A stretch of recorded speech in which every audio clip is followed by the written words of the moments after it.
Hello mga kachoy, have a blessed Sunday. Nalang ko'y gamayng kuan mga kachoy. Usakha ni.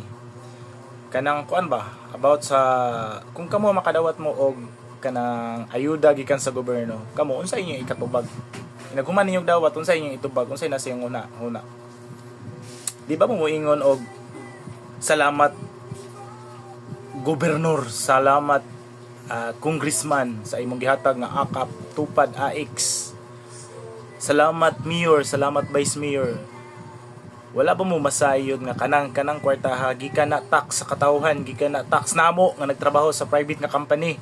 Ha? Nga moingon ra mo sa inyo salamat gobernador, salamat congressman.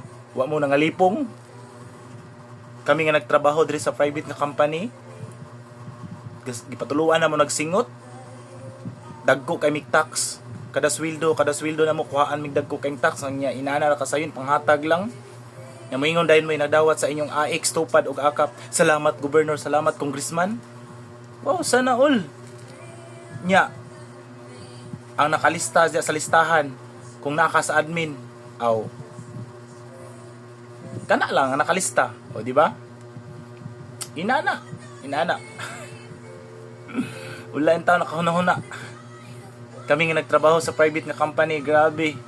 Ipatuluan na mo nagsingot, 8 hours ming nagtrabaho.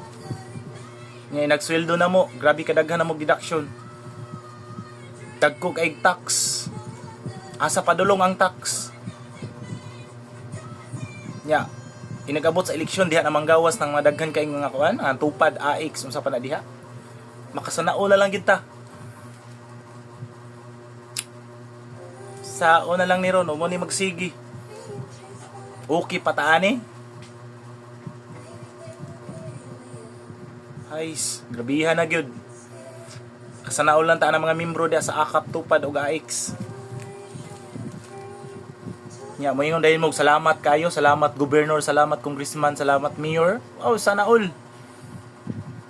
Sana all. May pamingon mo salamat sa tax nga gikan sa mga empleyado nga nagtrabaho sa kumpanya kana. Mas malipay pa mi ana. Munay klaro nga pagkaistorya. Bye.